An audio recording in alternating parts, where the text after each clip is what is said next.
Hello and a warm welcome to the virtual EFORT Congress 2021. My name is Mariana Evenstein, and on behalf of EFORT, its board, and the steering group, it's my pleasure to be guiding you through this year's Congress. You may be wondering why I'm standing outside in front of this building on such a lovely summer day, but I'm sure that many of you do recognize the EFORT letters. They're the ones that you see every year for our annual Congress. And because we once again have to bring you this event virtually, I thought it might be fun to show all of you a little bit behind the scenes of what is actually involved in bringing a Congress like this to you in a virtual format. So why don't we have a look behind the scenes in the studio? I can give you a quick tour, so follow me. This is where we will be broadcasting our virtual Congress for you this year. Here we have the Shard, which you are all familiar with. This is where, during the bioskills sessions, we're going to have live surgical procedures carried out on specimens.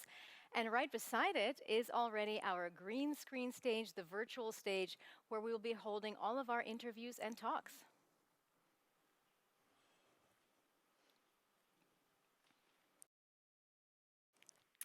So, ladies and gentlemen, a lot has changed since the inception of EFORT back in 1991.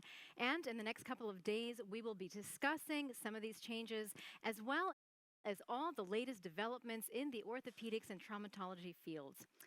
But tonight, ahead of our scientific sessions, we are very honored to be joined by a number of distinguished guests, and we will also present the EFORT Honorary Awards. And now, ladies and gentlemen, it's my pleasure to introduce the Congress Presidents and Scientific Chair. So please welcome Professor Dr. Klaus-Peter Günther, the President of EFORT, Professor Dr. Philippe Néret, Congress Co-President, and Professor Dr. Sören Overgaard, our Scientific Chair. Gentlemen, good evening to you. Welcome, great to see you. And I'm just going to hand over straight away to Professor Günther for his welcoming remarks. Thank you, Mariana. Dear colleagues, and members of our EFORT community, representatives from collaborating societies, dear friends, on behalf of our organization, let me warmly welcome you to our annual Congress. It's the 22nd EFORT Congress in a row, and the second Congress organized in a virtual format. We all would have preferred to meet personally in Vienna, enjoy direct communication and gathering, after a long time of digital exchange only. Nevertheless, it was always our first priority to preserve everyone's health and yet to deliver education and training in a safe environment. Our decision to postpone a face-to-face meeting again is based on the belief that we can provide a high-quality scientific program as well as other progressive training and education tools to you in a virtual format as well. Back in January 2020, when the main theme, sustainable professional practice, was introduced for this annual Congress, we could not foresee the dramatic impact of the pandemic on our living conditions. We were convinced that growing musculoskeletal burden and resulting workload, increasing finance restrictions, as well as environmental pollution, even in our hospitals, were reasons enough to dedicate this Congress to a discussion about enhanced sustainability within our profession. As the pandemic has exposed additional weaknesses of healthcare systems, it is even more important to think about sustainable professional practice. I'm inviting you, therefore, to learn and discuss in the next days, not only about recent advances in orthopedic and trauma science, but also about new paths into a future which may help us to emerge from this crisis even stronger, as we have been in the past. Let me wish you a Congress full of fascinating science, state-of-the-art education, and stimulating exchange of new concepts. Thank you so much, Professor Günther. And ladies and gentlemen, you can see we even have the 30-year anniversary logo over here. It is an important milestone for EFORT. Professor Neret, I'd like to ask you, on this important anniversary, what do you wish for EFORT? Mariana, EFORT is a great example of sustainability.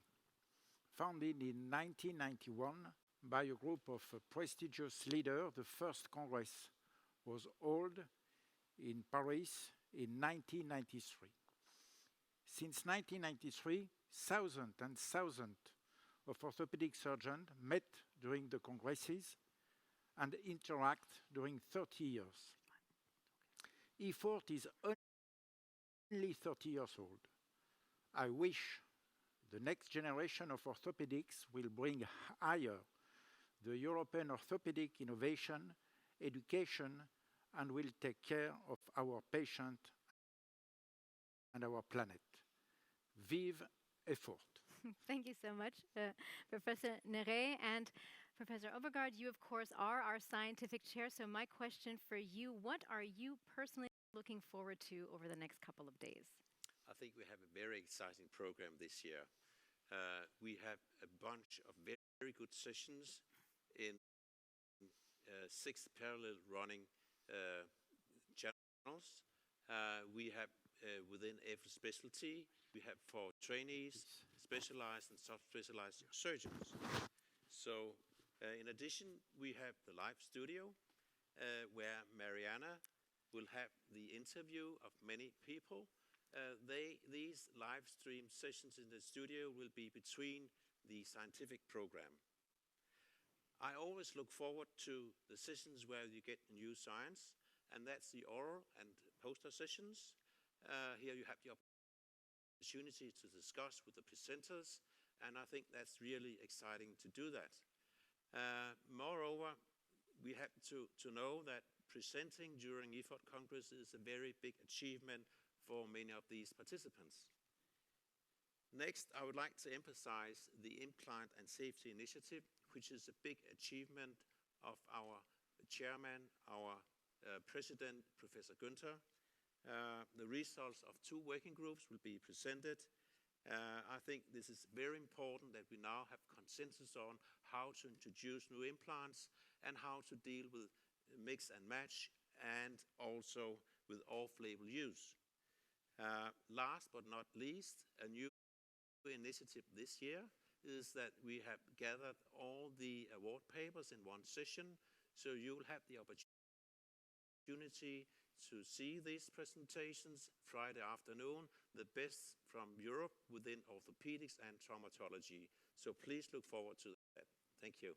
Thanks a lot, Professor Overgaard. So, ladies and gentlemen, we do have a lot to look forward to over the coming days. And now I understand we have a very special greeting message, and Professor Günther, you will introduce it. Well, Mariana, as mindful individuals, we all recognize that our living as well as our working habits may need change.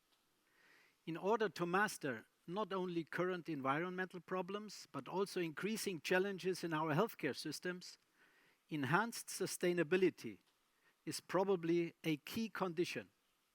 Sustainability is necessary for the mental health of our employees as well as our own one. It is prerequisite for cost-effective application of expensive technology. We as surgeons and our industry partners can contribute to resource protection. And finally, patient satisfaction needs treatment with proven long-term benefit. When the current president of the EU Commission, Ursula von der Leyen, learned about our main theme, sustainable professional practice, she was very keen on contributing with a greeting address. Not only the fact that our main theme is consistent with the European Green Deal, but also the increasing visibility of EFORT on the European level was an additional impulse for her to speak during our opening ceremony. Prior to her current position, she served in the German cabinet from 2005 to 2019, most recently as Minister of Defense. She was born and raised in Brussels from German parents. You may not know that Ursula von der Leyen is a colleague of us, as she was graduating from Hanover Medical School in '87 and worked 4 years at that university hospital. It is an honor for EFORT and me personally that Dr. von der Leyen is opening our Congress. Please join me in welcoming her. Dear Professor Günther, ladies and gentlemen, dear colleagues, I am delighted to address you at the Congress of the European Federation of Orthopedics and Traumatology. I am even more delighted to learn that you care for your patients and for our planet. And rightly so. The coronavirus pandemic has been a true eye-opener. It has been a powerful reminder that the health of our citizens and the health of our planet are interconnected. Sustainability is how we care for our limited resources, also in the medical world. In the city of Wuhan, where the coronavirus was detected first, Chinese authorities had to build a new medical waste plant. Its purpose was to handle a daily peak of 270 tons of medical waste. That is twice as heavy as the Statue of Liberty, every day. Well, a public health emergency is one thing, but the example reflects a larger problem. It is estimated that over 3/4 of medical waste is non-hazardous.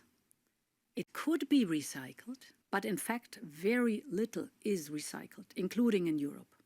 And this has to change.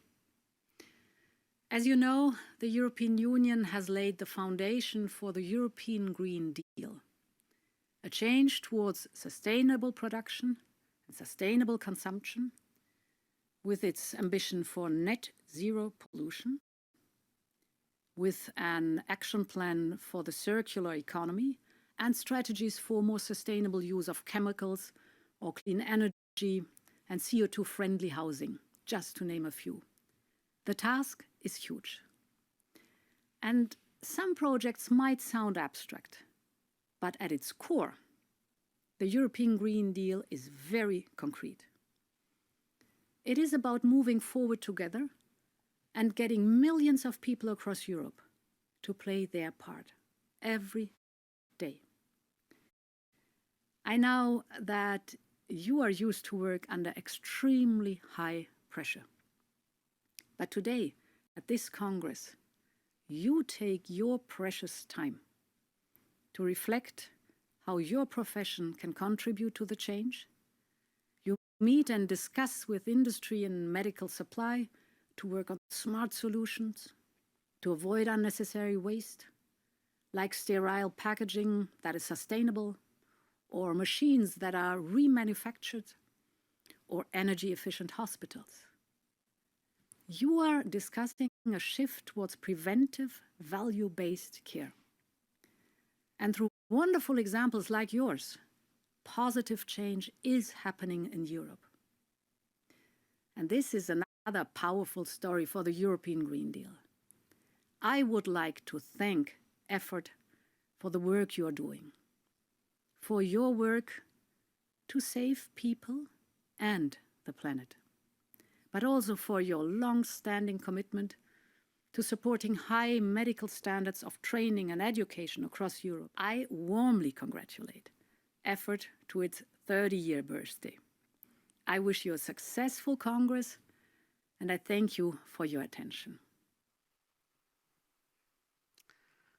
Unfortunately, current commitments of President von der Leyen did require a video recording, and she apologizes for not being able to participate in a live discussion now.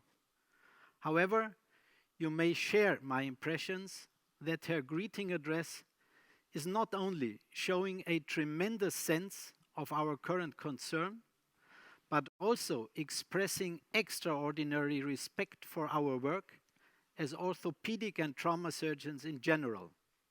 Therefore, I would like to express my sincere gratitude for this very personal address.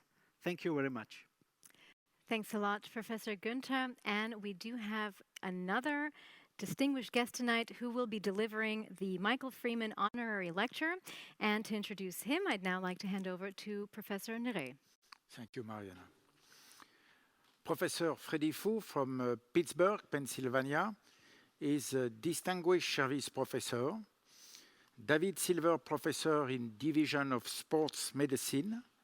He was president of ISACOS. He was president of the EOSSM. He trained hundreds of fellows from the United States and all around the world. He published more than 600 peer-reviewed articles. He pioneered numerous innovative arthroscopic surgical techniques. Ladies and gentlemen, it is my honor to introduce Professor Freddie Fu, who will present the Michael Freeman Honorary Lecture about "Is the latest always the greatest?" Hi, I'm Dr. Freddie Fu from Pittsburgh, Pennsylvania. It's my honor to give the Michael Freeman Honorary Lecture at EFORT Congress this year. My disclosure, and thank you, Professor Günther and Professor Nirek, my very good friend, for this invitation. Michael Freeman is an incredible individual, have done so much academically and educationally, and is a great clinician. And I have a chance to know him because he was interested in my work, so-called dancing meniscus publication, that what we done in the 80s using CineMI to look at the movement of the meniscus. That was done almost 30 plus years ago. And he actually came to Pittsburgh and spent a few days with me and discussed, the kinematics of all the structures. My department, where I work, is about 110 years old. I'm the 5th professor. My mentor was Professor Ferguson. So he was here for 30 years as chair and found the academic department with residency and research laboratory. Pittsburgh is a very industrial city, but they have changed. So in the 20s, 40s, it's full of steel industry. In the 75, the steel start to die down. And I think today, Pittsburgh is a city whereby UPMC, where I work, is the biggest employee. And education, medical, robotic technology, AI are the key to the success of the future of our city. This is where I work along the river. It's a UPMC sport medicine complex built about 24 years ago on the 60 acres of old steel mill, whereby we see patients as well as work with the professional team, Pittsburgh Steelers, side by side. So it's a really nice environment. There's a bike trail on the river all the way from Pittsburgh to Washington, D.C., the Lincoln Passage. And in 2018, the medical building was renamed UPMC Freddie Fu Sport Medical Center. It's a big honor, so we have to carry the tradition and make sure we maintain a very high standard. Now, what is innovation? Means is knowledge, is attitude, is adoption or rejection, implementation, combination, is renew or change. Of course, innovation is very good. So in the last 100 years, this big three enable us to be who we are today. And I'm sure in the next century, all this interesting concept will carry medicine in a big way. Dr. Hench was a medical student at the University of Pittsburgh. He went on to win the Nobel Prize at Mayo Clinic for the discovery of steroids usage in rheumatoid arthritis. So there was a distinguished alumni award named after Hench in Pittsburgh, and some of the winners are famous, like Dr. Mencken, Dr. E.D. Ambrosio, and I was honored to be one of the winners too. Another quite famous character from Pittsburgh is Peter Labrador. He was a physics graduate PhD student, and in the Big Boy restaurant, he had an idea of an MRI model, and he scribbled on a table napkin in Pittsburgh. And he went on to Long Island, in Stony Brook, Illinois, and in fact won the Nobel Prize together with Sir Peter Mansfield from London.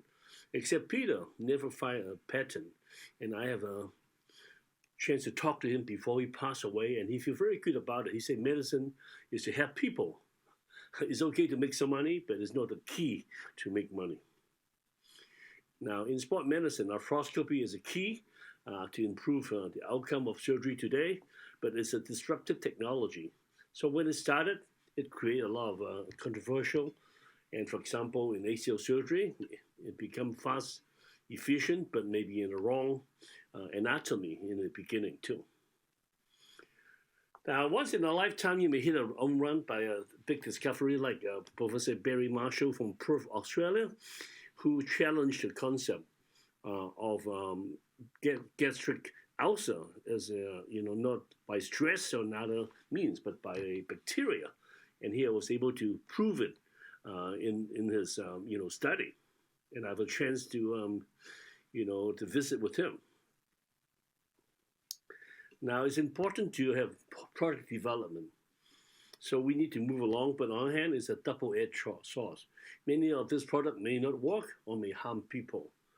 So I had the experience back in the early 80s when I was a young faculty, and Dr. Richmond from Boston called me and said that a few MIT scientists have developed a way to anchor soft tissue to bone. And these are the two scientists, MIT graduate. They filed a patent on this MyTech anchor, the tech from MIT. So this is the G1 anchor. And Dr. Richmond and I did the clinical work. And also I did all the biomechanics to show that the anchor is strong and is safe too. And is approved by the FDA in 1989. Only thing is, at the time, Dr. Richmond and myself are not, that well known, so they need to find a well-known surgeon and a well-known, patients to promote this anchor. And they find Dr. Job, who's a very kind gentleman, and Oral Herschel, who's a very famous, pitcher in American baseball. Well, the first time I saw an anchor was at an academy meeting, and it was a small company that just had a man standing behind a card table and a little box of anchors. And I looked that up and I thought, man, that would work good in the shoulder. And this is an anchor that Freddie had done the basic work on. And this was the first time they were being shown to the public. So he gave me a few in my hand, just a handful, and I took them home. And I did a couple cases, and they worked great. And about that time, Will Hershiser, our Cy Young Award-winning pitcher for that year, came in with a dislocated shoulder. What was I going to do with it? I said, I've got just the operation. So with the success of this surgery by Dr. Jobs, the anchor sales skyrocketed. So in fact, there are so many anchors now developed by many companies. And MyTech was sold to J&J for something like $200+ million. So this, to me, is an American dream. Personally, I don't benefit anything from it because I just performed the basic science study. But I feel very good about this. It's a very success story for our product. Now, I want to make sure everybody knows that what you hear about medicine is wrong, because we always talk about positive results and they get published very quickly. But negative results usually take a long time to be published. And also, I'm a professor. If I wrote everything negatively on my paper, I probably won't go that far. So generally, people want to have positive results. But of course, we have to be honest. If something's not right, we have to share this result with other people too. Now, interestingly, if you look at this article from New York Times, they think many of this treatment in orthopedic and cancer may be placebo or useless. 30% orthopedic and 50% of cancer treatment may be not even affect the outcome. And there are a few products that I want to share with you that went through the year, could be harmful to the patients too. So thalidomide was a sedative drug made in Germany and marketed. It's a very common, like aspirin type of medication, and pregnant women supposed to help with morning sickness. But little did we know, this drug actually caused very harmful limb deformity in all these babies. There are many of them born in Europe and some in America. So America actually, Congress requires safety testing now in many drugs, and this is the start of the FDA and other program in America. And it takes many years before the company actually apologized to the victim. It's only in about 10 years ago they did it. It's amazing. Chemopexin was an enzyme. Scientifically, it digests the disc. So in the 80s, people get very enthusiastic about it and start to inject the back. So they claim that by injection, you will eliminate any surgery. In fact, in Pittsburgh, I remember in the 80s, there was at least 5-6 clinics doing nothing but chemopexin injection, much like the stem cells, PRP that you see today. Unfortunately, this technique doesn't quite work and maybe sometimes cause harmful effect. And eventually, it takes many years to remove from the US market. Now, pain pump was something that come from outpatient surgery in arthroscopy. So in America, we like to send patient home. In order to do that, some company think it's a good idea to maybe have something called a pain pump to inject marking into the joint during the first few days. And this is not an FDA clearance indication, but people do that. In fact, I remember the salesman come to me, hey, Dr. you must do that. Now, little do we know that this kind of marking can be harmful to some people. Maybe it's genetics, but especially in the shoulder area. So I was in a meeting in Hershey almost 15, 20 years ago, and small meeting, and people start to talk about, hey, I see these cases of the shoulder chondrolysis. And this patient will work up without infection. And now those are hundreds of cases in America, resulting in maybe lawsuit too.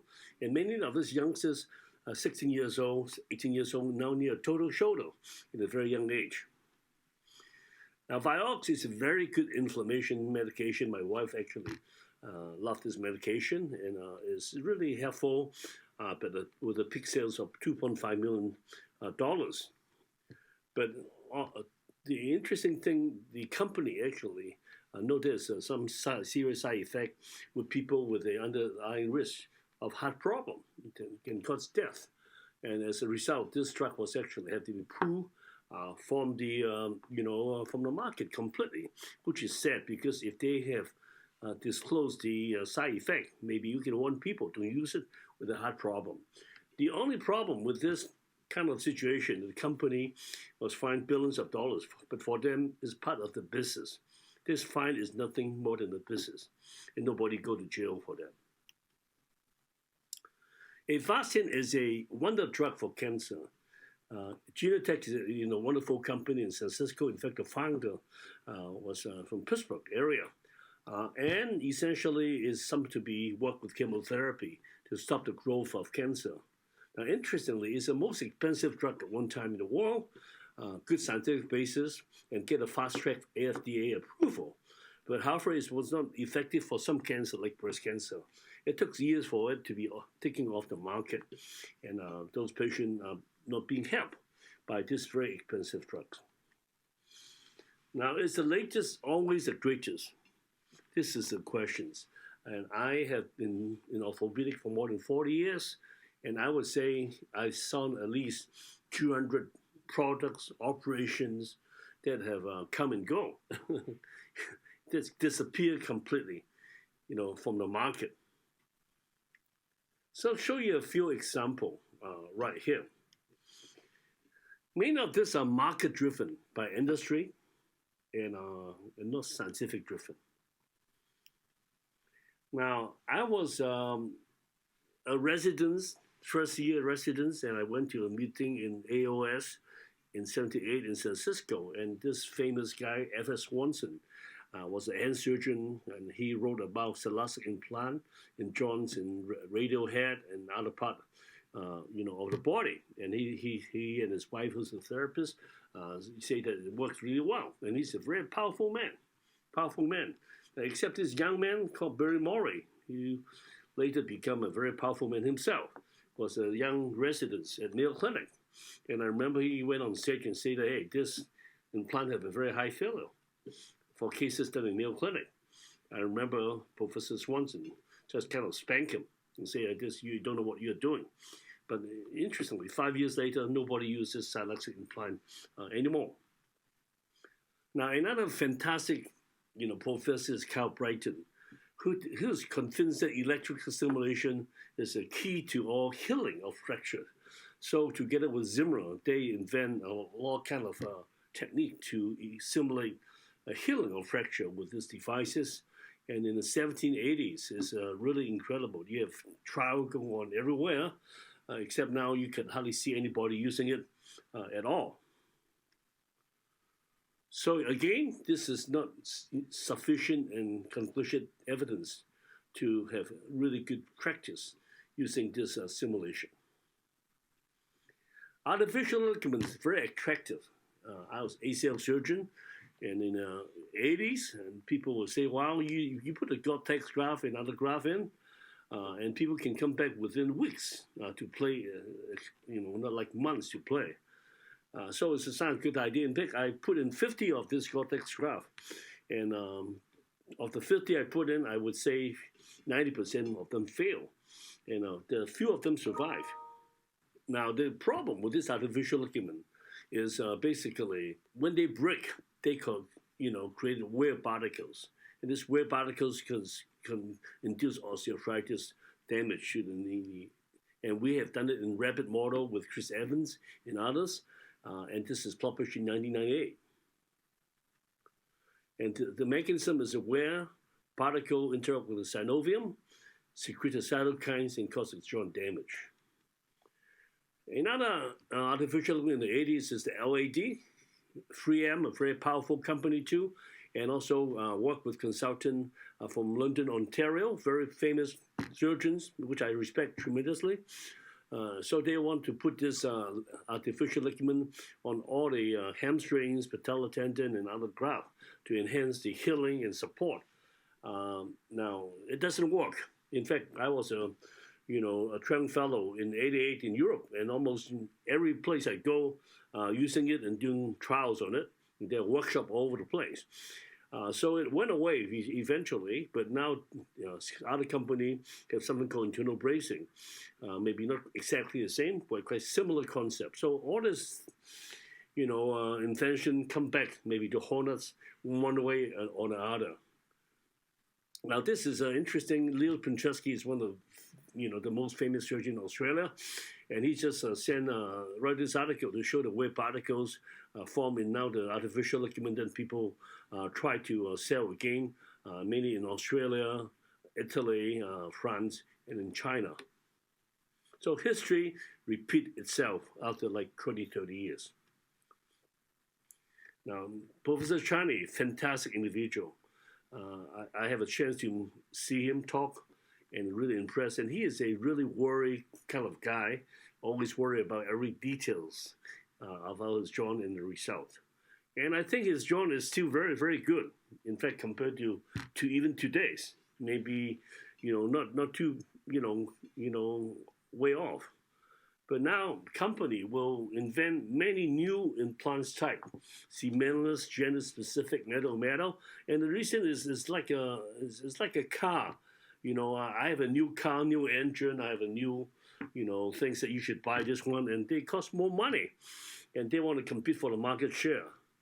Now, except, many of this company, you have to understand, they typically have their profit margin of 20 to 30%, maybe more, to make the ends meet. So in your practice, you don't get this 20 to 30% increase every year. In pharmaceuticals, over 90%. So they have to find a way by increasing market share or have a new product, whether it maybe work or not, but they're going to promote it. Now, Barry Myers is an investigation reporter at New York Times. He retired now, but he is an incredible guy, very detailed. And when he wrote the article, it takes months to do it. So he talked about the metal hip, essentially how bad it is, how much failure it is. And really, the reason is the company go around the FDA and try to push this product on with a fast track. And the opiate crisis, again, the opiate crisis, he exposed the fact that company actually, I would say, pay consultant, doctors themselves to promote the use of it, not just for cancer, but for everyday use. So now this is a crisis in America with death, hundreds of deaths every day. And right now, basically, the company is being fined, probably, and finally, the CEO is going to go to jail, which is the right thing to do.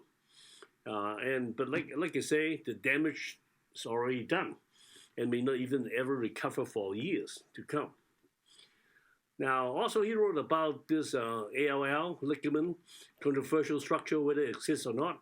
It's described by a surgeon in Belgium, but he already signed a consultant agreement with the company before he published this article, and a surgical technique was developed and promoted, at the same time as he published the paper and the worldwide marketing. So the question I have, and he has, is this time for surgery, no matter what, okay? And the question whether, many people don't even believe this exists. Now, regenerative medicine is a very big term.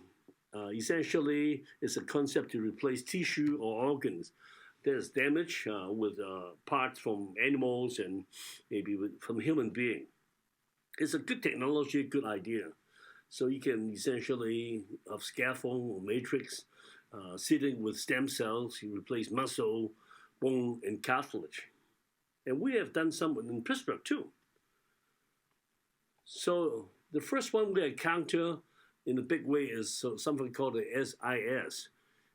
Is developed, in Purdue University. It's called Restore. So it's a matrix you use for patching the shoulder rotator cuff. In fact, about 20 years ago, it peaked sale of $80 million. And actually, I have attended some of the workshops.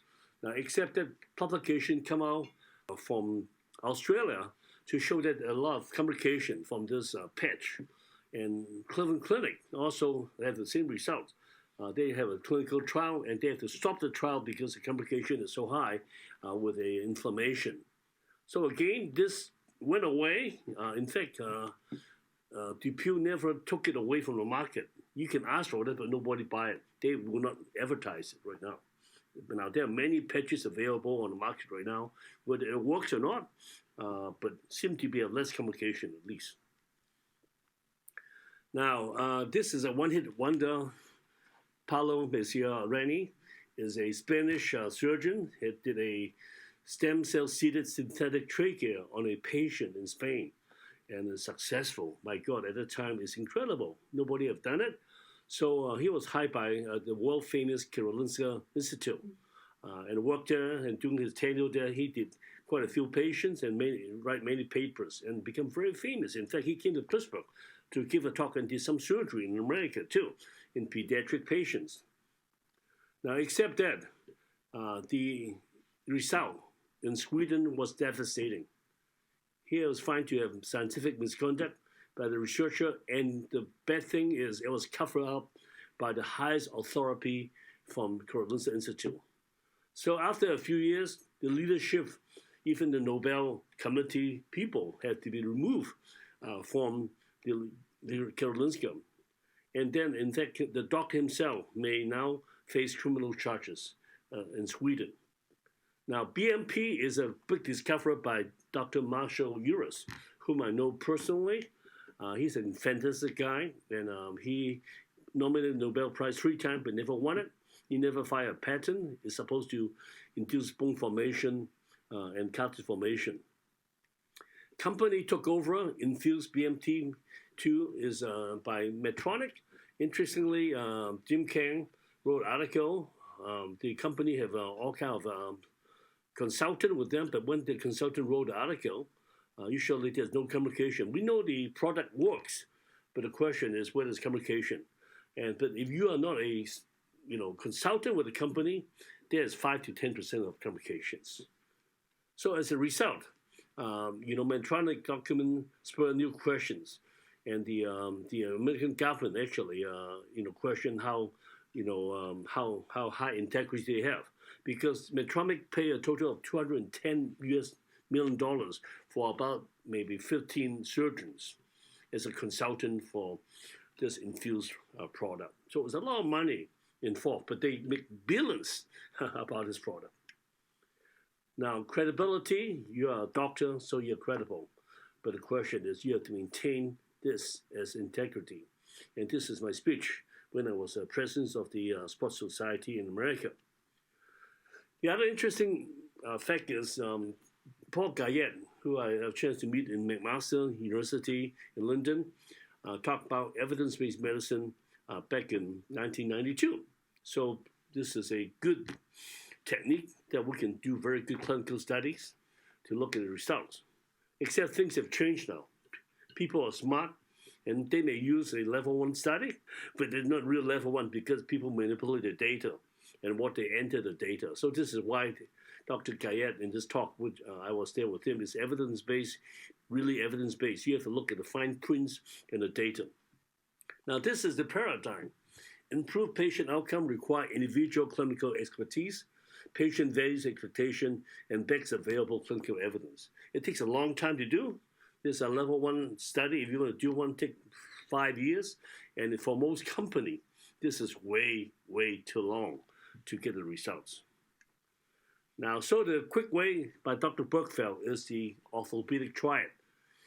Famous surgeon, famous player, and a new treatment. So that will get you to sell the product much, much faster.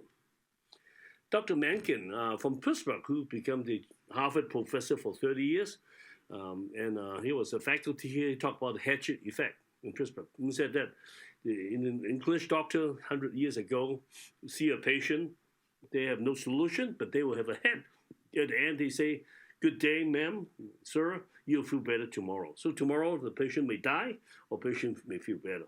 So placebo effect. Now, I have the audacity to look at this placebo effect back in 1986. I became the head doctor in the University of Pittsburgh, and when I go online, I noticed there are like 30 oxygen tanks on the sideline, and every player will come out from playing American football and breathe into this oxygen tank. In fact, there's a whole team of people managing oxygen tank, about 10 to 15. And they travel with the team. So it's every team now in America using it. So we did study and showed that in Pittsburgh, even a little polluted air, the oxygen level is 99 point plus, saturated. You can even do more. So essentially, I tried to remove this oxygen tank from the sideline. It took me 10 years. People are unhappy, the coaches, the player, they convinced it worked. They get the psychological benefit and worked. And in fact, the fan was upset at me. And in fact, some of them wrote me a nasty letter. Many of them say that Dr. Fu, our team would lose because you have no oxygen on the sideline. So it went away now in the whole country, except if you go to a place like Denver or High Mountain, or you go to a polluted area, you may need this oxygen. But companies are smart. Now they give you hand-out oxygen for $15, and they say that you're going to enhance your performance, make you feel better, and everything else. So this is really a placebo effect, right there. Now, orthobiological is a really good concept. Manipulate your butt and re-inject it. So it's reserved for sick people, but now people are using healthy people. Nobel Prize for Professor Thomas, essentially for bone marrow transplantation. But now people use a quick fix. PRP stem cells, they can kill everything. From tennis elbow to hair loss, anything you want, they will have a cure for you. It's a hype. It go high and then it go low again.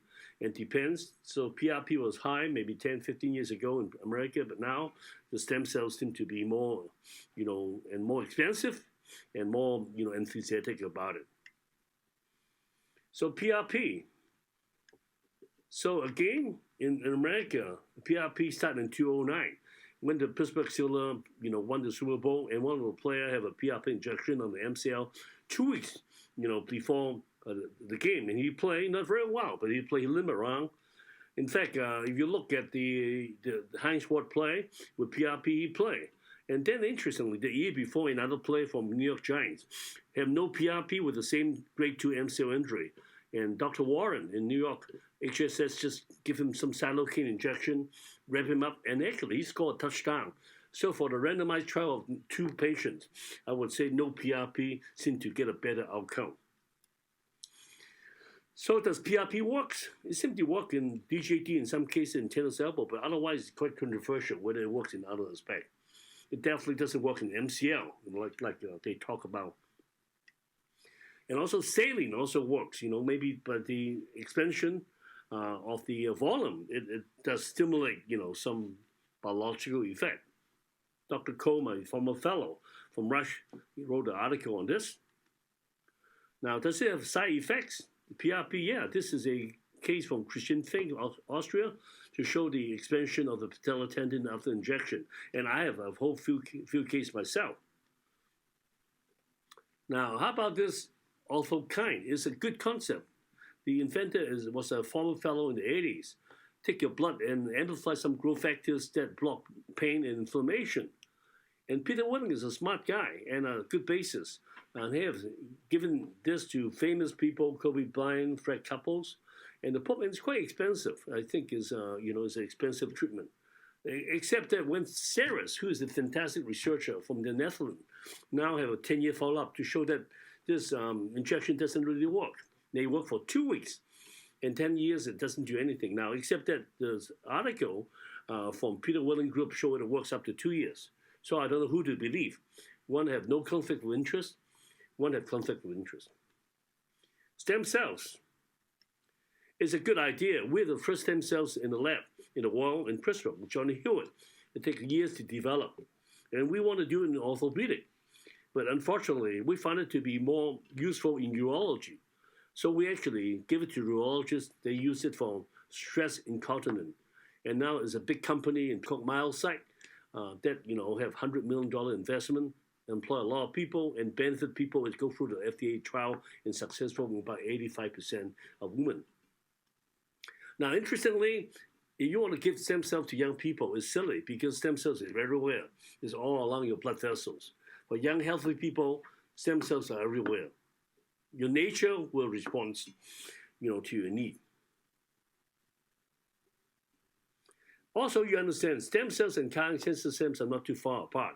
And in many of our culture in stem cells, some turn cancer cells. So you have to be careful what you're going to give to the patient. And you can see this case from New England Journal of Medicine, from Harvard. This case, the spine after injection of stem cells become almost like a tumor proliferation. This is almost similar to the case you see by Christian Fink with the expansion of the patellar tendon. Also, when people are giving stem cells in the eye for macular degeneration, some of them go blind because the reaction is so severe. Now, this Harvard professor, famous man, cardiologist, had written 31 articles, basically claiming that stem cells is for heart attack. It works. You recover the damaged muscle. Except his study was being challenged, and now 31 of his studies are being retracted completely. It's not true completely.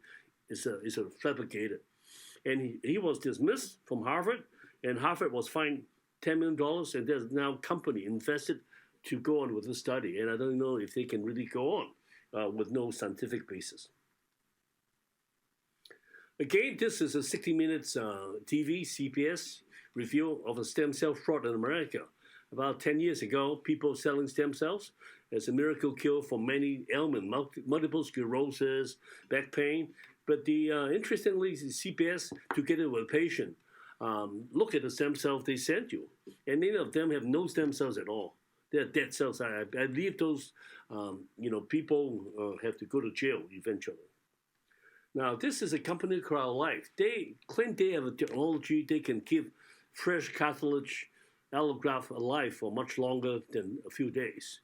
And they will send you a little trust fund for like $15,000, for people with a cartilage problem. So actually, we also use it, except that Dr. Chu, my colleague, smart enough to look at the survival of the cellular survival of this cartilage, and they find themselves 90% is only 7% alive. So I don't think nobody in the country even tested. We're the only one, and I think crowd doesn't exist in terms of the orthopedic part anymore. Well, the question is no quality control. Okay, we need a quality control. All this treatment, people just want to sell it to you, and you don't know how good it is. Where stem cell, are there stem cells in there? We do not know. So this is from Jim Kim, who I get to know when he was president of Dartmouth College and then president of World Bank one time. He's a very smart guy, MD, PhD from Harvard. We're making the same mistakes in global healthcare that we make in the American system, believing that better diagnosis and therapeutic tools will solve all problems. They won't, they have not. We don't measure results well enough. Essentially, the key to anything is really sound outcome measurement, and also report of complications. Okay, anything there's indication, but it's not indication for everything. And this is what industry wants. You should do it for everything, okay? Look, industries are fine, but we have to kind of remind them, hey, these are patients. They're not like a guinea pig. Now, polio vaccine invented in Pittsburgh by Salk, and no patent, no interest in personal product, and benefit the whole world. In fact, my father had polio himself, so I really know exactly how devastating it can be. Now, Pfizer recently just already made $27 billion on this, COVID, vaccine, which is okay, but hopefully they will donate some money back to the, research education for the cause. Just profit itself is fine, but, we have to look at the whole world. How does it go? Maybe some countries should be given free Pfizer vaccine. Now, I was an AO fellow back in the 80s, Hanover, Germany, and provide me a scholarship to study trauma. And Maurice Miller and his colleagues was incredible people. They have incredible product as well as a philosophy to support, promote research, education, documentation, and field medicine without asking anybody to use the product. I never been asked by AO to do anything. Free of contract, but now they are bought by an American company, so I'm not sure if they have the same mission. And this is the healthcare, in the world. US have 18% GNP, one of the highest in the world, but in terms of the, ranking healthcare, American is 27, even less now. So it's not very good. So money doesn't mean that's going to buy you better healthcare. You have to have quality. You cannot waste money. You have to be value-based. So, do no harm, value-based. Products are three types. Like Total John, in orthopedic, we know it works. We know oxygen doesn't work, but doesn't harm you. And it's going to be linger for a long time. It may be dangerous because it's going to cost a lot of money without doing anything. And a thoracic implant, for example, it doesn't work and it's harmful, so go away. But something new will come back and do the same thing time after time. Okay, these are the things that we have to look out for. Those are the things that are really dangerous, in my opinion. Respect and preserve nature. Fantastic scientists. Paul Muller invented DDT. Essentially is kill insects, mosquitoes. And it's a good idea, malaria and other part. But the problem is when you get into the hand of industry, Monsanto and other company, they will promote it worldwide for everything. So I remember I was in Hong Kong. I was using DDT in my house all the time to kill cockroaches and everywhere. It's like they come in a big can. So they put it in all the fields and kill everything. And this lady, Rachel Carson from Pittsburgh, actually, wrote a book called Silent Spring. He said because of DDT and other insecticide, they kill all the birds, and there's no more birds making noises. And because of her, DDT was banned in 1972, and I think by World Health eventually in 2004 too, in 170 countries. So, I mean, DDT should be used in Belarus and other countries, but shouldn't be used like a company wanted to be. Now, this is my office along the river. And about 2 miles up the office, the American bald eagle nest returned after 100 years of absence. The American eagle went away because of pollution of DDT. So when you harm the nature, when you harm a patient, it may never be able to return to normal. So in nature, nothing exists alone. And there's a price we pay if you're going to harm something. Okay, so do no harm. Study nature, love nature, stay close to nature. It will never fail you. This is Frank Weiss doing the Falling Water, beautiful house built around Pittsburgh in 1936, the most environmental friendly house in the world. And Einstein say, only a life lived for others is worthwhile. What it means is you need to look deep into nature. Then you will understand everything better. Not just so visually, go deeper. So remind everybody, medicine is an art. It's based on scientific principle. You need to understand and work with nature, and you have to respect the past. Look at the past. Don't repeat the same mistake, so that we can embrace the future. So in conclusion, ladies and gentlemen, innovation is necessary for the continued advances in healthcare.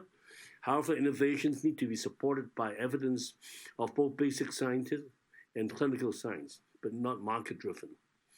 Progress in healthcare requires publications of both positive and negative results. Positive finding must be independently verified. Lastly, learning is forever. This is a picture I took about 2 months ago. University of Pittsburgh campus, you can see the tree, the branches, the root there, and the people are talking on the lawn, learning each other, and far away is a cathedral learning, a beautiful Catholic building built about in the 1920s. So it's always learn, always learn from your mistakes. And with that, I want to thank you. It was just fabulous. Many thanks, Professor Fu, for this very special and outstanding lecture. Thank you very much, Professor Nere, and also thank you from me, Professor Fu. It was a really, really interesting lecture indeed. And now I would hand back to Professor Nere and also to Professor Günther, who are going to announce the recipients of our honorary award. Thanks. The first honorary member we are going to award this evening is Professor Freddie Fu from Pittsburgh. Philippe Nere has already kindly introduced him, and we all, of course, know his outstanding contributions, not only in knee surgery. He's a brilliant surgeon, but also an excellent scientist, as we just have heard. He has close connections to European orthopedics and traumatology, many friends in our community, and has participated as a guest lecturer in numerous European conferences.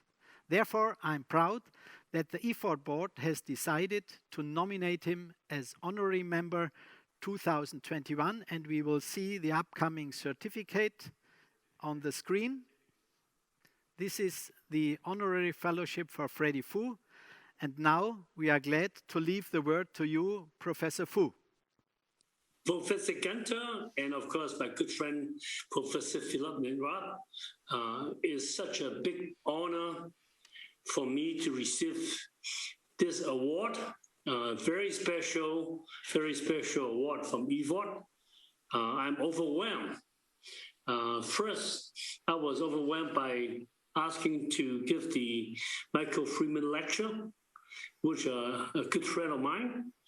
And number two is this award means so much to me, my connection with Europe, all my friends there, and I would treasure this award the rest of my life. Thank you so much. Thank you so much. Thank you for all the membership. Thank you, Freddie. You gave a lot of excellent message. I would like if you can just give one final message to our young generation in Europe of orthopedic surgeons. Well, I think that it's important to always strive for your maximum potential. Never being discouraged. Do the right thing, take care of the patient, is your first priority. I think if you have those principles, you will live a very happy life. Money is important, but it's not that important. You should love your profession, take care of patients. Thank you very much. Thank you, Freddie. We really enjoy to have you with us tonight, and for you this afternoon. So now it's time to introduce Dr. Gilles Walsh, a native of Lyon, France. He is a pioneer of shoulder surgery, including instability, rotator cuff, and arthroplasty. He was president of SOFCOT and CESEC. EFORT is therefore pleased to award Dr. Walsh for his contribution to the 2020 scientific program by giving the Erwin Morscher Honorary Lecture in October 2020. The title was Reproduce the Diversity in Treatment of Anterior Shoulder Instability. Many thank Gilles for your outstanding contribution and also your friendship. You really deserve this recognition. We are now lucky to share a greeting address recorded by Gilles Walsh. Dear Presidents, dear colleagues, I'm so sorry to not be able to attend this second virtual meeting of the EFORT. I am currently on a boat cruise in the south part of the Mediterranean Sea to celebrate my retirement from shoulder surgery. To become an honorary member of this prestigious multinational society is a tremendous honor, not only for me, but also for the Lyonnaise School of Orthopedic Surgery initiated by Professor Tria 70 years ago. I would like also to thank Professor Philippe Néret, who invited me 1 year ago to give the Erwin Morscher Lecture at the first virtual meeting of the EFORT meeting.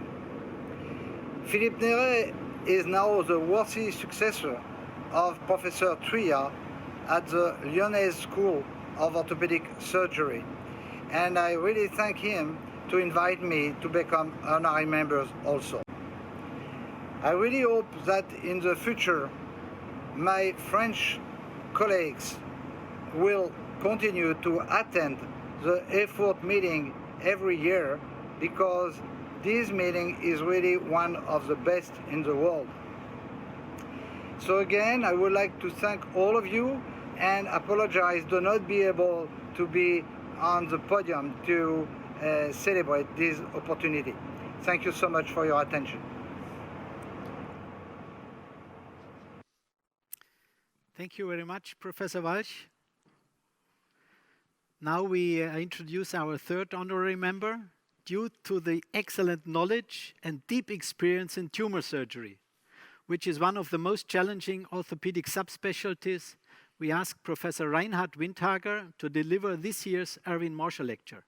The title is Megaprosthesis and 3D printed implants in tumor and revision arthroplasty. It is scheduled for tomorrow morning at 9 o'clock. Professor Windhager is current chair of the Department of Orthopedics and Trauma Surgery at Medical University in Vienna since 2010, where he follows his teacher, Professor Kotz. Reinhard Windhager and his group have published more than 430 scientific articles in peer-reviewed journals. He has been president of ISOLS in 2014, as well as president of the Austrian Orthopedic Society in 2017.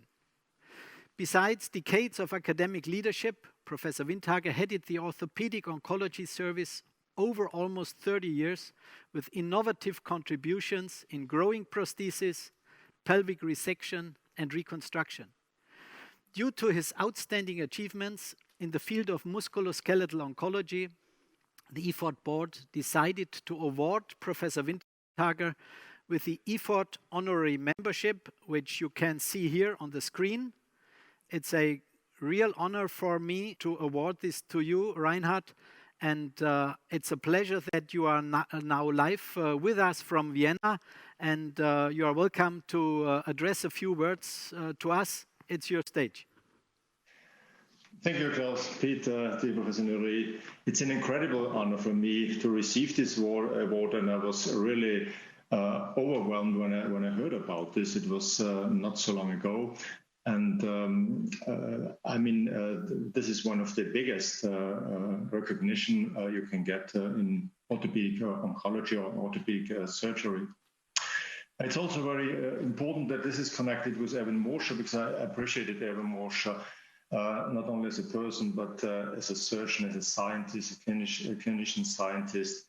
And he was really straightforward in what he did, and was very precise in all his analysis. So this together with this recognition is extremely, I would say, I'm extremely thankful for this, and thank you again for picking me up for this award. Thank you. Thank you very much, Reinhard. We may have the time for just one quick question. As a very successful clinical scientist and also past president of National Society, where do you see, this is a question which we are debating a lot, where do you see the future role of EFORT in the world of orthopedics and traumatology? Oh yeah, there are different aspects. One is, of course, education on a scientific level, which is more and more important. We heard a fantastic lecture of Professor Fu, and I think it's very important that people learn how to work with knowledge and produce science and produce knowledge. On the other side, we have the harmonization of guidelines for the curriculum, but also for treatment guidelines and so on. I wouldn't regard EFORT as an umbrella society. I rather would regard it as a confocal lens. So collecting all scientific aspects and divergent opinions together and stimulating the discussion among scientists. And especially for young scientists, it's the perfect forum to find new aspects, new ideas, and find connections, produce and establish networks all over Europe or all over the world. I think there is a big future for EFORT as a scientific society. Thank you much. Thank you very much, Reinhard, for these stimulating words. It's really an honor for us that you accepted our awarding, and I'm sure we will very soon come back to Vienna and have a glass of wine together and celebrate this honorary membership in a very much more personal format than we did it now. But nevertheless, thank you very much. It was a pleasure for us. Thank you so much. Thank you. So congratulations once again to the award recipients, and thank you for the important work that you do. Well, now, ladies and gentlemen, what we'd like to do is have a quick look ahead at our program for tomorrow, day one. And for that, I'd like to turn one more time to Professor Overgaard. You are our scientific chair, so give us a quick overview of tomorrow's program and what the highlights are. Thank you very much. Sure. First of all, I'd like to thank Professor Fu again. What an exciting talk, lecture, really much to learn. Think about these important words, I believe. For tomorrow, I think you can choose what you want. We have 6 channels. Go and have a look and choose what you find most important. What I would like to mention here is, of course, the honorary lecture by Professor Windhager. But also, again, I would like to emphasize, and I think when you have heard Professor Fu, that it's so important that we have consensus about how to introduce new implants and how to deal with mix and match. That's so important, and you have to be there if you are a hip or knee surgeon. Moreover, we have the comprehensive review course. That's where you can get large education within orthopedics and traumatology. This is for the younger surgeons and for you who would like to have an update. This takes place tomorrow morning and tomorrow afternoon and Thursday afternoon. And the introduction for this comprehensive review course will be given by Professor Andrew Carr, and that's on sustainability of research and translation into clinical practice. So, within the main theme, we have the burnout session, avoid to be burnout, and also green orthopedics, strategies to avoid waste, and that's for manufacturers and for ourselves. Among many sessions, I would like to mention the COVID-19 sessions tomorrow. What have the effects or the impact of COVID-19 been on the cases we have treated? Why do we see high rates of injuries within professional soccer players? Go and watch these sessions. And last but not least, you also have to visit the Industry Satellite Symposia during lunchtime and in the evening. Thank you. So thanks a lot, Professor Overgaard. Ladies and gentlemen, it's clear we certainly have a lot in store for you tomorrow and also in the coming days. And we really hope that you do enjoy all the many fascinating and informative sessions that are coming up. And also, don't forget to take advantage of the various opportunities for virtual networking. So it's not as nice as when we can meet in person, but still possible to do on the virtual platform. One last reminder for everybody, in case you have not yet registered, please do so that you can access all of the sessions tomorrow and in the coming days. So, on behalf of the VEC 2021 team, we wish you a wonderful start to the Congress, a lovely evening, and we look forward to welcoming you again tomorrow morning. Have a lovely evening, everybody. Goodbye.